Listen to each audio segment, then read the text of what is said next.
Good morning, good people of a great nation. It's a pleasure to have you join us on this discussion segment of Development Focus with Jide Ojo on ITV. Today is April 13, 2022. Like I said during the opening of studio this morning, I wish you happy Easter in advance. It's a season of love. It's an Holy Week. By Friday, we'll be having Good Friday, and then on Sunday, it will be Easter Sunday, and Monday we'll go to Galilee to welcome Jesus back to life. So for all our Christian brothers and sisters, compliment of the season. Like I promised when we open studio, we're going to be having a discussion around what is called data journalism, accountability journalism, and what is called fact-checking journalism. Journalism has become so wide that it is no longer that journalism or mass communication you read in the 90s that is operational now. So we now have data journalism, we have fact-checking journalism, we have accountability journalism. And the person who has graciously agreed to come and educate us, because I'm also going to be a student in this, is Adekunle Ajibola Adekunle.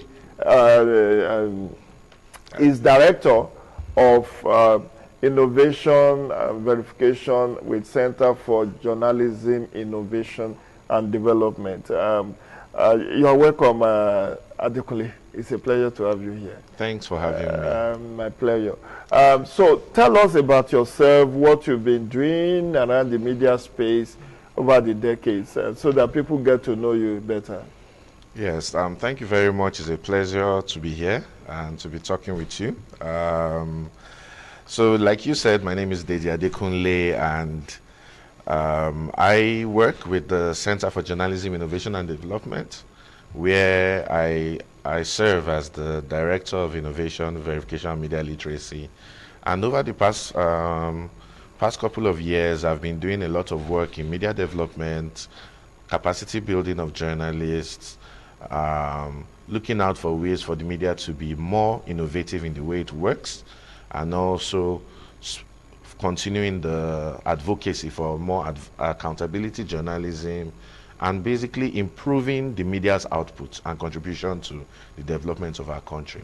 So that's practically what I've been doing, and I've been doing that for a couple of years now. And we've been able to create a lot of impact, create a lot of young, new professionals, create a lot of conversations around investigative journalism, around data journalism. Adedeji, you are from ICT background, is that true? Yes, yes. Before I entered the world of the media, I started from an IT expert. So you are an IT expert who have found yourself in media space, doing media literacy. But take us through the rudiments. Like I said, I'm also a student here. I want to learn. What is data journalism? So basically, and you're being very humble by calling yourself a student. Learning starts from the cradle and we all learn every day. Thank you very much. But basically, data journalism, the easiest way I like to put it for people who are very new to it is basically doing your normal journalism with data as a tool. Basically advancing the level of evidence gathering you have, the level of context building you have by using information, statistics, reports, and the data generated and collated about most of the things that happen in the country. Because as a country to govern, we have to have records. We have to know the amount of local governments in the country. We have to know how much we are generating as a country. We have to budget as a country. We have to allocate funds to different things. We have to plan ahead. And that whole process is documented. We have documents. The budget has to be constitutionally approved. Projects are funded. And all this happens across the country in every sector. So for a journalist who is doing their work, whether they are investigating, whether they are even covering just general news reporting, the information in such reports is very vital to be able to paint the real context of what is going on. So you don't just go out there, report what one person says and another person says, and there is no truth building with the right context. And that is what data helps you with. It's evidence. It's evidence that you can cite just like any other source out there or any other person that you bring into your story. And the good thing about data is it's very, very close to fact as you can get. So you get a report, people have gone, they have counted this, they already know the amount of money that has been released. The information is there in a document that is official. So it's not a question of contemplating, talking to one person that says it was released, another person says it was not released. A document, a bank statement, a memo will confirm or dispute the fact that something has gone out or come in. So I see a lot of media houses now using pie chart and bar chart to back up their headlines, or what they call data crunching and infographics. So talk us around yes, this. it's intriguing because the way we put out information, that's our publishing patterns, is about our users, is about our readers. And whatever we can do as a media to put out information in a more understandable way is good. And all those pie charts, they are all data visualizations. And the reason why we visualize is because it's really not that much fun to be reading numbers on text. I can't just say Nigeria budgeted, and this is just hypothetically, Nigeria budgeted 13 trillion, 300 and something billion, 200 and something million. That's, nobody wants to read that in words. Nobody wants to look at it in figures. And I want to say, no, it has increased to 15. So I'd rather just do a chart that shows a bar, two bars that show one was smaller and one is bigger. Or a comparison of over the years, last 5 budgets, last 10 budgets, exactly. or statistics. So it's easy for your reader to understand the point you are trying to make, and it makes things very relatable.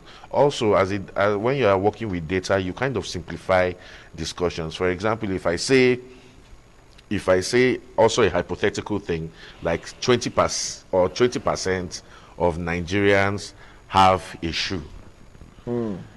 I could change that and communicate it better by saying 1 in every 5 Nigerians. So you put it as a ratio. Yes, as a ratio. It's storytelling, but you must be able to understand the data to be able to tell the story better. That way, everyone can picture it vividly in their minds. So data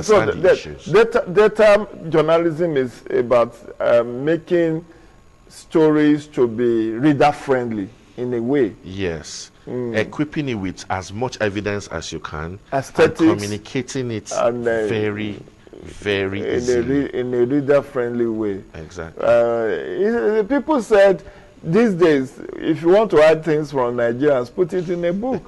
Because people are bored to reading text, long texts. And we are told that even if you write 1,000-page report for Nigerian government official, they only read the executive summary because they just don't have the time to read. So this is where data comes in. Yes. So if in an executive summary you have already put everything in charts, infographics sort of, this makes it more, so they can relate with that. Exactly. That, okay, you are saying that our budget for defense has shrunk compared to 5 years ago when we thought the price is going on. Exactly. And all of that. And the business world has been doing this for a very long time. It's normal if you are the assistant to a business exec to just visualize his talking points quickly whenever he has a board presentation or has to meet their shareholders. It's been normal, But why not? Why not in governance? Why not in media. journalism? Why not in the media? So everyone has to step up, and of course, the media has to make sure that it is providing as much value as possible, especially with the evolving landscape we have, with tech disruptions, changes to the business models. So we have to make sure that we are responding to the times, and we are equipping the populace with the information they need to make informed decisions, which is what we are supposed to do as an accountability media. Okay, so that is data journalism. Yeah. Let's go to accountability journalism. Is it a part of data journalism, or is it a standalone, or what's the nexus between the two? It's an umbrella idea. So you can subsume a lot of journalism practice under accountability journalism. And that is simply expressed when we play that role of watchdog, that role of using the same word, accountability, when you hold people responsible for their roles, their responsibilities, and their actions. So that's basically accountability journalism. It is an idea drawn from the Section 22 of our Constitution that says the media hold government accountable to its people at all times. That's what the media is. That's the constitutional mandate to the media. And so when we say accountability journalism, it's just an umbrella fact. But the beautiful thing is this: even when we talk about different types and we give them names, like accountability journalism, data journalism, fact-checking journalism, solutions journalism, at the end of the day, they are really quite similar. I think those nomenclatures are just for learning. But as a journalist, you need to be able to be rounded, understand this difference, you get values that you can add to your storytelling, and do that in service to, of course, the developmental goals of our great country. Is it possible for one to be a journalist now and not be computer literate? Oh, that would be an ill-advised decision. As in an analog journalist. In any profession, even not just even journalism right now, there are those who still are. You are not going to retire everybody in the profession because some people were not fortunate enough to have that level of literacy. But the journalism value chain is very broad. They are editors, they are reporters. However, everyone works on a computer now. Everyone works on the computer. In fact, most people have graduated from the computers to working on their phones. So you have to have the ICT skills to survive in any industry as it is, because the industries we have are value driven, they are skill driven, and you must be able to compete. You must be able to bring value to whatever organization you work for. So as a reporter, and it strengthens your work. You go out there, your phone is also a camera, it's also a voice recorder. Yeah. It's also where your email is. The last interview I did for 2 days ago, I did an interview. I was interviewed by African News. You possibly News. Yeah. So it's my first time I will be interviewed by African News. But when I met the guy who was to interview me, he came with his phone. Exactly. and we had this interview. And I'm just corroborating what you said. That your phone is your recorder, is your what's that thing that your camera? The one they used to carry about in the years that journalists carry this. I've forgotten the small device. It's also an audio recorder. So audio recorder. Yes. Well, they have a name for it, but nobody does that anymore. Yeah. So it's your phone, your smartphone, your Android that stands as your camera, as your recorder, as your edit. You can edit on it and all of that. Processor and all that. So wow. It's a new world we live in, and it's a very fast-paced world. Yeah. So Adedeji, let's come to the issue of media literacy. Why do we say media literacy? Literacy should be literacy, isn't it? Yeah. However, we like to talk about media literacy and also merge it in a way with information literacy, even though they are all kind of interrelated because of the peculiar situation we find ourselves. We are in the age of we are in the information age, and then we all suffer from what is called information overload. Overload, exactly. Your phone is bombarding you with information, your emails, we are looking at emails, we are looking at social media, we are looking at the TV, the radio, everywhere things are being thrown into our head. How do we make sense of that? That's the whole point of literacy, is how to understand the information and what the media also puts out. And a good chunk of a very simple starting point for media literacy is understanding media content. It wasn't that big of a deal before, but because of the fake news problem, the information disorder problem, it's now important for people to understand what they are listening to. So when you are listening to a section like this, where we are sharing ideas and opinions, and which is different from the news that was aired earlier. There are two different segments, two different style of content. But some people just look and just believe anything that they see on TV, because we are on TV. So people need to be able to identify, I'm reading a newspaper, am I reading a fact-based, you get news report, or am I reading an opinion, or am I reading an investigation, or have I unfortunately come across propaganda, or am I reading an advert?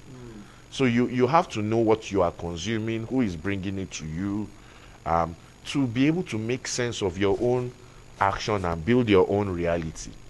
And with the social media, tech disruption, people are framing realities for other people right now, framing narratives for other people right now. You think you're having a normal discussion, but 5 people have come together to come and push an agenda on you. And they are all connected. You think you are talking to people who don't know each other on Twitter, on Facebook, and you think it's just a normal conversation, but it is not. People are manipulating and playing the game. So you have to be able to insulate yourself and at least make decisions that are quite sound. And that's why everyone has to be conscious about data, about the facts, about who is talking to them. And that's basically the spirit behind media literacy and information literacy and the problem that we have. So it's something we need. Okay, so let's delve a bit into fact-checking journalism now. Yeah. A lot of fake news. Oh, yes. Disinformation, misinformation, especially during the electioneering season. Yeah. So run us through, what is fact-checking journalism? What are the tools for fact-checking? How is it to comprehend? Can an analog person like me, is it possible that I will understand how to use fact-checking tools? Definitely. So so basically fact-checking is journalism's response to that problem. So what they call fake news. However, it's more complex. We like to call it information disorder, because one, fake news has also been weaponized against us, the media. Exactly. They just stamp fake news on it, and they've used it. They've kind of used it as a weapon, and it also really does not describe the problem adequately, because it's very complex, and it plays out in different ways. So fact checking is our own response as journalists to that problem. And what do? We look for factual assertions. That's when somebody is claiming that what they are saying is fact. And people speak with that kind of bravado. I am 100% sure that Nigeria has done more of this over the past 4 years than in the last 5 years. Where's the facts, sir? So what fact-checking does is they single out such factual assertions, and then we go to do what? Check whether the data, the information, the evidence supports what people are claiming. So basically, fact-checking assesses generally what we call claims. So if you make a claim, if that claim sounds like a fact, and people are more likely to believe you and spread it, a fact checker has the obligation to go and clarify whether it is true or not. However, there are some things you can't fact check, like business opinions. If I just say, if I say Mr. Jide Ojo is my favorite person in the world, you can't fact check that, because you are not in my head. You don't know everybody. It's an opinion. It's not a factual assertion. right? But if I come and say Mr. Jide Ojo has only worked for 2 years in his career, they can fact check that, because you can go and check your history and see all the decades of work you have put and say no, that is definitely false. And I see a number of media houses who already are doing that on their platforms, on their media platforms. One of them is the Punch newspaper. It does a 1-minute video. Okay. So this happened. I think that's how they caption it. So this happened. Or is that the appropriate way to describe it? But they do kind of, somebody said this happened, maybe a fire disaster somewhere, or a minister said this. Yes. They didn't really say it. Yes. So they do a short video of like 30 seconds to 1 minute to track what the person actually said at that instance. Was he paraphrasing something? Was he making an assertion, as in he was very sure or something? You know, there is a way we also coin in the media. Yes. We presume this is what he's trying to say. Yes. And people report in different interpretations. So fact-checking, how bad is the challenge of information disorder, you want to call it, in Nigeria? How bad is it? Or how worrisome? It is very worrisome.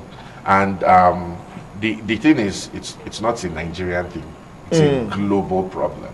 Okay. It just plays out in different ways depending on the peculiarities in the country. In a country like Nigeria, where we have issues that have to do with insecurity, conflicts here and there, events like the elections, it is definitely worrisome because it takes different forms and different interests you get at play in the country. So that is a very, very big struggle for the media and for the citizens to know what to trust, what is true and what isn't true.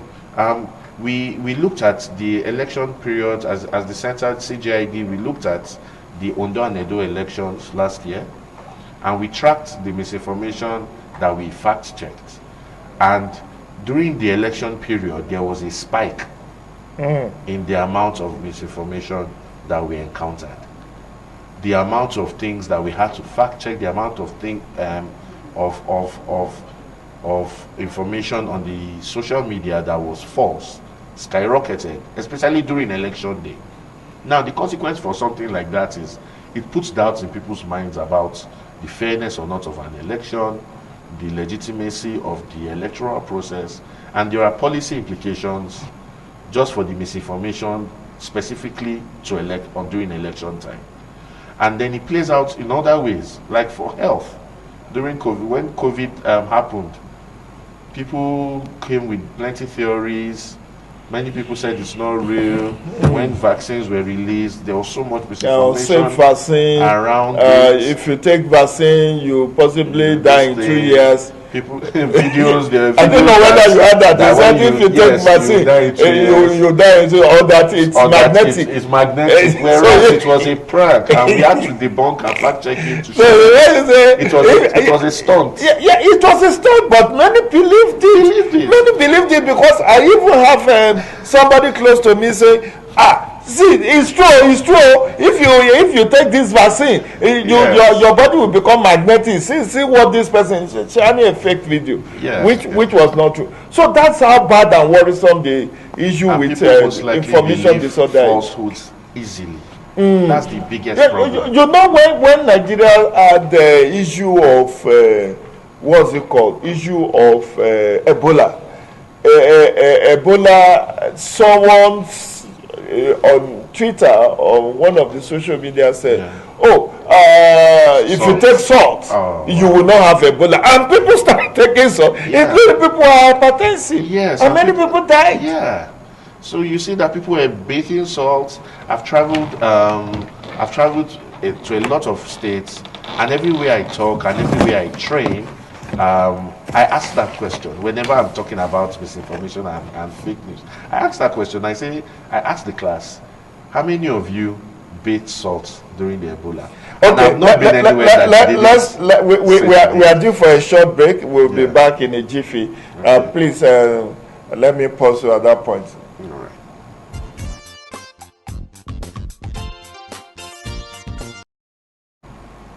Okay, sorry for that break in transmission. We just need to take that break. So, should I call you Prince? Because when you say in Yoruba, when you say Adedeji Adekunle, that means it's from the royal family.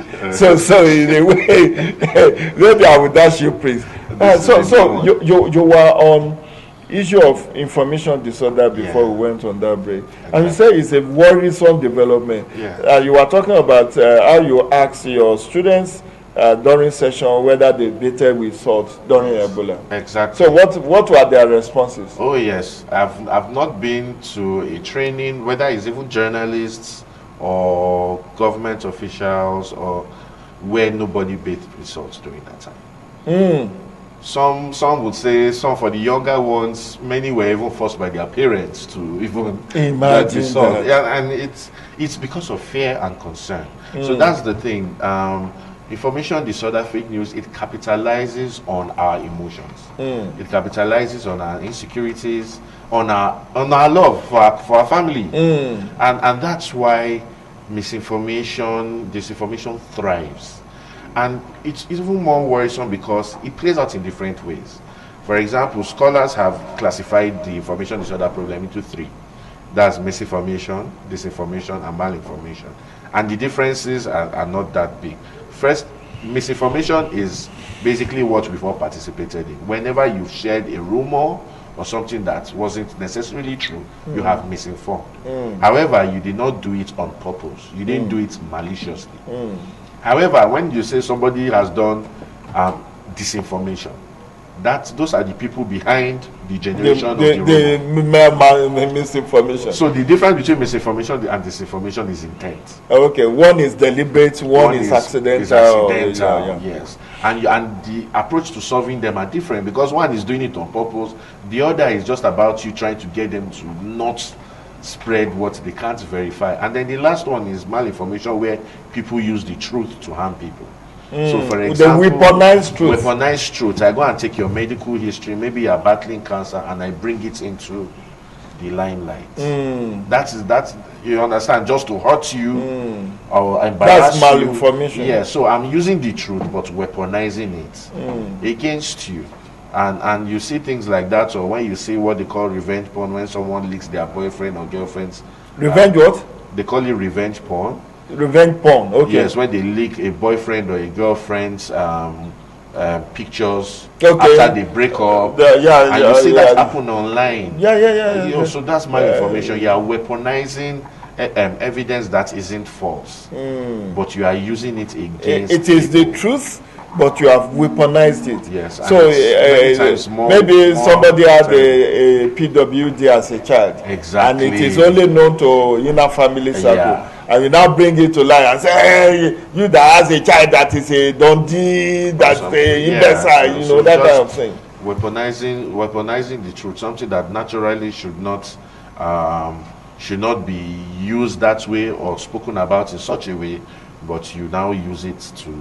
So I have to now we've been analyzing different kind of things: data journalism, accountability journalism, fact-checking journalism, media literacy. Now let's start the applications. Maybe we should start with the season we are in. Is the politics, is the era of politics, it's political season, electioneering period. This season, between April 4 and June 3, is time for primaries. And a lot of people are declaring their intents to run for different offices, even though the primary focus is on the presidential aspirants. And many of them are making let me not say false claims.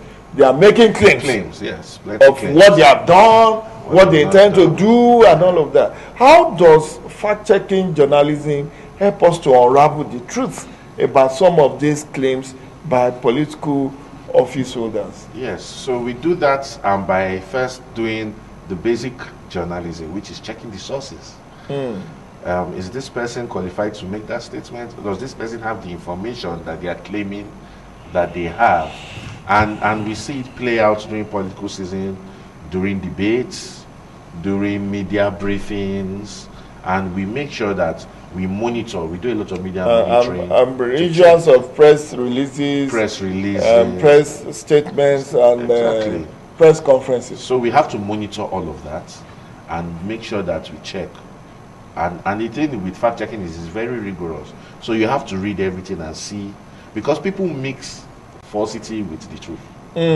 So I could be saying something that is true, half lie. Yeah, so I'll say something that is true and then follow it with a lie, and then you believe because I started with the truth that the lie is also embedded. Exactly. So it's a rigorous process where you have to actually check those statements and just isolate the one that you can verify and put it out there for the people to see.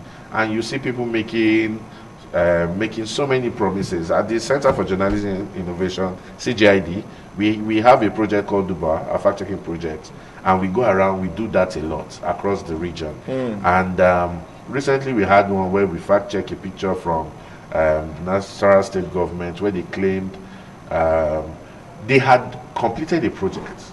So they weren't even lying about the fact that they completed the project. They did. Okay. However, they took a before picture to make it look like they had been doing serious work, showing a barren land with plenty tractors, whereas that picture that they used to show the before was from Brazil.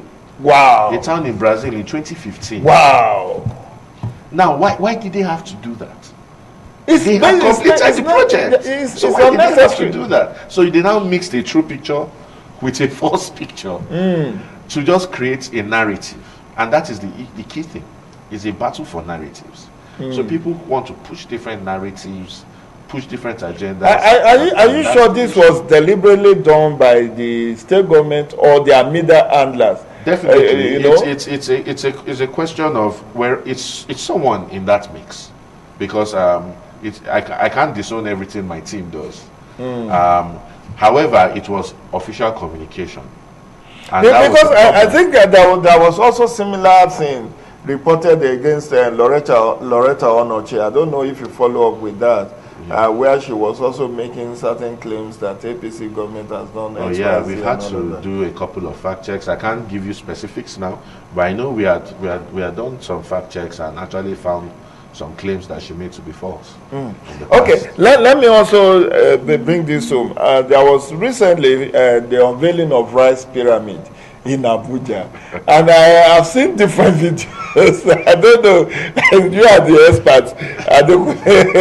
I've seen different videos of something that looks like we padded the construction of that pyramid. Some said like 50% are planks, and you know, and that they now put some few bags of rice around. A lot of misinformation. Like it's and that's the thing about interests, right? It's in some people's political interest to make that look like a fallacy. It's in some people's political interest for the truth of the matter to come out. So whenever there is an issue, people always make a meal and make a scene out of it. They always try to create that doubt or just spin. Now, but did you do any verification of those videos that says maybe those rice pyramid weren't entirely real, that some were kind of, maybe there were many. There were many, and that was the problem in that case. Because there are issues that sometimes we can't conclude on, even as fact checkers, because the tools and the technology is evolving. Okay. So we checked a good number of them. A good number of those videos were false. Were from other events. So a popular tactic when it comes to multimedia is they take pictures like the last one I said from somewhere else and claim it is somewhere else, or they take a picture from that same place in the past. Okay. And now pass it on as if it's recent. And how has this also affected our fight against insecurity? Oh, wow. Where people will say, see, they've just killed 50 people now, and they will be showing videos of something maybe happened in another country many years ago, and see if it just happened. Every time, everywhere there is a conflict. And I joke with my colleagues. I always ask, I say, are there people who just sit down and wait for problems and just go out and draw pictures? Because that's what happens. Every time there's a conflict, rehashed videos and pictures come out of older conflicts. It happens sometimes from movies. They cut a scene from the movies, like from the movie sometime in April on the Rwanda genocide. Okay, that's very popular, a big movie like that. You know, there were a lot of gory scenes in that movie. A lot of the time, whenever there's a conflict anywhere, they clip out scenes from that movie. And you know, they acted it in Africa, so they clip out scenes of, and you can't distinguish a Rwandan from a Nigerian. Exactly. So they share it. So it's always tricky. It's even happening everywhere. The Russia-Ukrainian conflict right now, we've had to fact check a number of things. There was a picture that was circulating, and they claimed that it was a Ukrainian girl standing up to Russian soldiers, whereas it was an old picture of a Palestinian girl talking to an Israeli soldier, asking them about her family. So you always see those rehashed images with new context, fake or false context built into it. Well, every conflict. Adedeji, will you say federal government of Nigeria was right to ban or suspend Twitter last year over issues around this fake news and aiding insecurity, regime change, ambition, and all of that? What's your take on that? Definitely, my take is that definitely it was not the right move. In fact, it was, as far as I believe, a human rights violation, because it affected our freedom of expression, and even economically was not a sound choice. It took away plenty of people's business platforms, livelihoods, information source, and right to information is a right. Access to information is a human right. And so it wasn't a wise decision.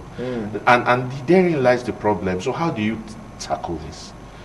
So many people try, however, we respond many times without adequate research and knowledge forming some policy decisions. For example, the main issue in this space is about intent. You can't, if I say I want to prosecute people for sharing misinformation or disinformation, I have to be able to establish intent. And you know how difficult that is. If my mom is concerned about me and she shares something that isn't true with me because she saw a WhatsApp broadcast, am I going to get the police and say they should go and arrest her? And so it's a very tricky thing. So you have to be able to establish intent, and you have to rigorously be able to coin. So it's not something you should do. But what do you even do if it's the government that is even propagating that kind of because we've disinformation? So that's the thing. So because if a government official is misleading the public with certain pictures or videos, all in the name of to give a good image of that. So do you also what do you then do? So this is the problem, and we have found a number of our ministers making false claims. Oh yes. I mean, they are not. It's not like people are lying against them. They have issued statements. They have said on national TV things that were not true. Definitely. That people knew or were not true. Were not true. Are very obvious and blatantly false. So that is the tricky part. So you want to pick on citizens who are purportedly, making false claims out of ignorance, or and my own take, I don't know whether I was spot on there, is that there is also a cybercrime act, which has also given government the leverage to prosecute anyone who is involved in the peddling of fake news and hate speech. And people have been brought to justice on that account of the Cybercrime Law 2015. But the other thing now is with the politics, the political season is on hand. Your center, you said you have done a lot of media literacy. Where do you get support to do all of that? Or do you raise money through crowdfunding? And, so we partner. We like to partner with people who have similar goals with us. Okay. We've done a lot of that. Whenever we have to do accountability work, we work with different people. We've worked with the EU, the British Council, the Roll-Up project, with the EU Act. We've worked with the MacArthur Foundation. We've worked with many. We also work with people who do philanthropy, and we also work with people who even have these platforms like Facebook. If misinformation is thriving on your platform, let's also help you to fact check and deal with it. So we do that, and we have there's a campaign we do every year called the Week for Truth, and that Week for Truth we also partner with people. We had when we asked for volunteers, we didn't promise money, we didn't promise anything. Over 700 people volunteered to help. Nigerians are ready to help educate people. Okay, media literacy Media literacy. So it's a campaign for media literacy to go. So people went on their own, picked schools, went to universities, taught kids, taught people about how to judge what you get on social media, and it wasn't a paid job. Because so Nigerians has also keyed into culture of volunteerism. Yes. Nigerians, we are industrious people and we are ready to contribute to positive things given the opportunity. Nigerians just need a platform to be positively productive. And that goes back to when you take away a platform like Twitter, you take away some opportunities like that. So we need such efforts, bringing as many people on, and one person can't do it. Another thing we did is we created a fellowship where we're teaching people from different media houses how to fact check, because one person can't deal with it. There's so much misinformation everywhere. So we created that culture. We've taught dozens. We've had three editions of the fellowship. Dozens of newsrooms have their own fact-checking desk. We've had people from Punch, like you mentioned. We've helped them to set up. Even our biggest gatherer of news, the News Agency of Nigeria, are already setting up their own fact-checking desk. That's good. Yes, that's good. Our first set of fellows, we had the fellow from the News Agency of Nigeria. Okay. So they are working on that. So I would recommend that you also pick people from ITV as part of your corporate social responsibility, because they are the ones that gave us this platform. So maybe you pick two for bias sake, to train them also in this issue of data journalism, fact checking, because we need all capacities actually. Exactly. And this political season is overwhelming. It can be very overwhelming when you have thousands of people saying things at different places that you are not even physically there.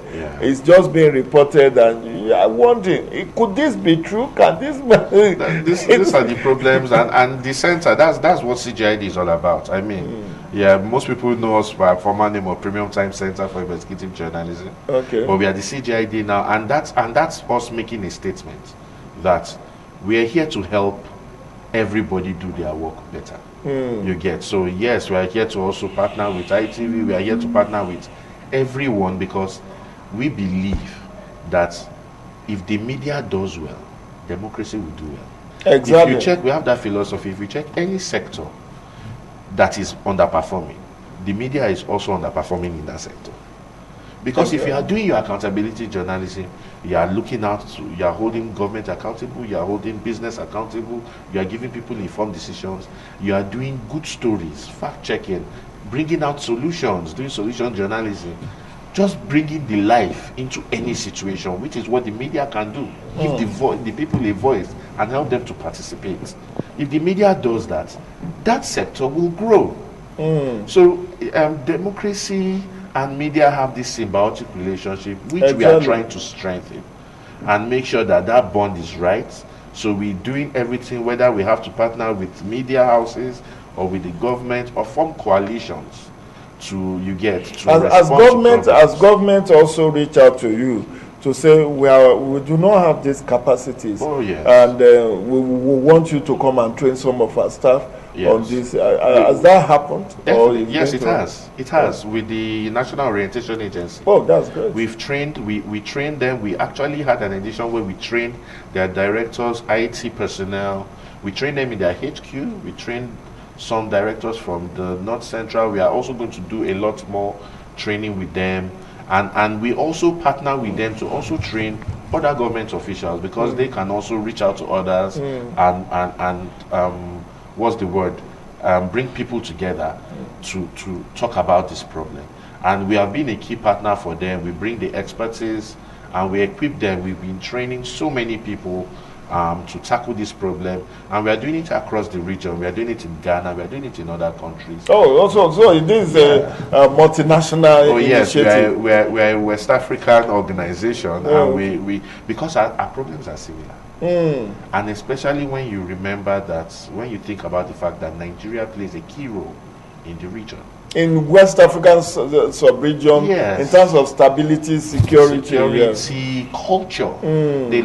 Our music is everywhere. Our movies are everywhere. As we round up, Adedeji, give me one instance when you went on this West Coast. What struck you about what your findings were? Maybe in Ghana, in Gambia, in Sierra Leone, or any other place where you've been to. Yes. What are those things that you say, wow, so we are actually closer or more, we share. We share a lot in common. Than we, what divides us. When you get there, you see that the issues are the same. You get, some might play out a little differently, but the issues are the same. And a key thing to notice is the respect. And that's why Nigeria has to work.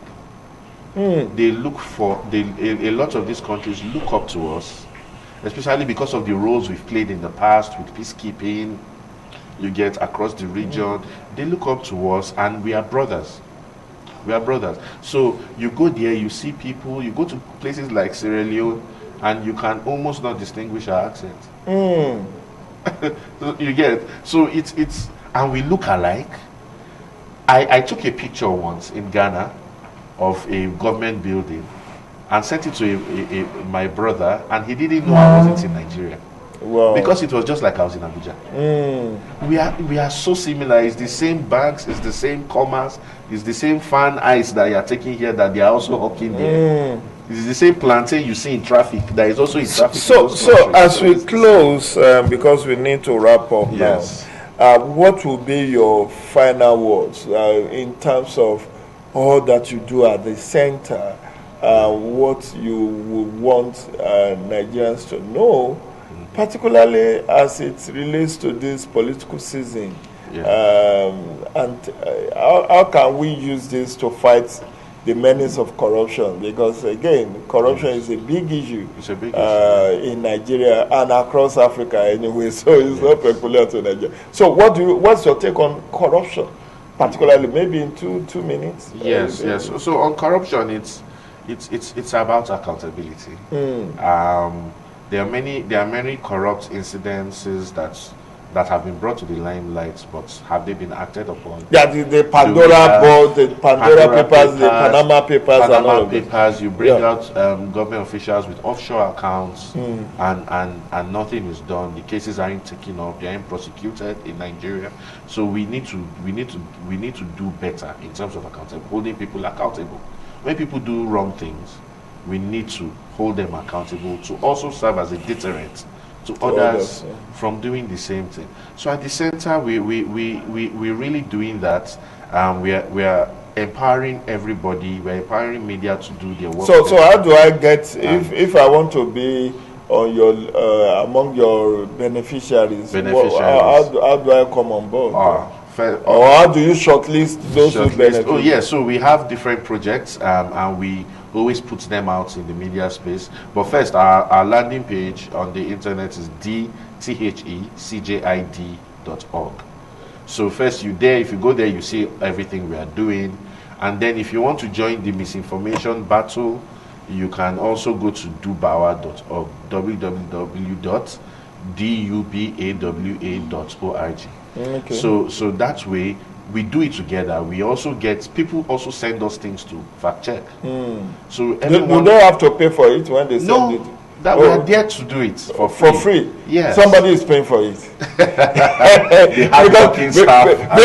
Because they said even in Freetown in Sierra Leone, nothing is free. That's why we have partners. Yeah, exactly. Did they give you anything free in Freetown? Okay, somebody is paying for it. Even though, yes, but it's good to know that people can send you stuff and say, I want to know whether this is true. And we are social. What is your turnaround time? If I send you a fact something check, to it check. depends on the type of claim. Okay. Because some are more complex than the others, and with fact checking, it's accuracy trumps speed. I will sacrifice being the first to come out with the facts. Okay. So turnaround time for some simple things, the same day, the next day. For some, maybe max 2 days. It depends on the type of claim. For some, you might need, if it's health related, you will need experts. You will need to talk to immunologists, to doctors. Getting such appointments can take some time. So your final was in 30 seconds. We need to go. Yeah, so basically, CJID, we are here to support. CJID, once again, Center for Journalism, Innovation and Development. Okay, because people know Premium Time Center for Investigative Journalism more than they know CJID. CJID. Yeah. So we are here to work on the media, to support people, and also to talk about the media's business models, to bring ideas and how media is diversifying, how we have to find better ways of funding the media, because the media is not a charity. you have to pay salaries for the reporters. You know how much a liter of diesel costs, and how much we are here, so, and we are sustaining the station. We are there. The truth is, the main thing is we are here to collaborate with everyone. Okay, I believe the management of ITV will pick on that and collaborate with your center in terms of, even if it's capacity building for staff. Yes. Relevant staff of the organization. That would be a very good value addition to the organization. I want to thank you very much, Jide Ojo, for coming on the show. You're Director, Innovation, Verification and Media Literacy for Center for Journalism Investigation.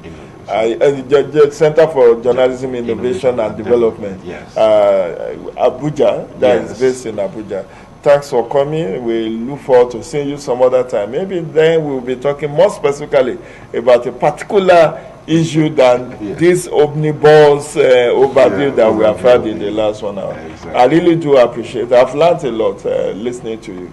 I do hope when next I call you, you oblige me. I have to listen to my boss. That's if you are not making money around the globe. Thank you very much. We'll be back in a bit for the second and conclusive segment of Development Focus with Jide Ojo on ITV. Please stay tuned.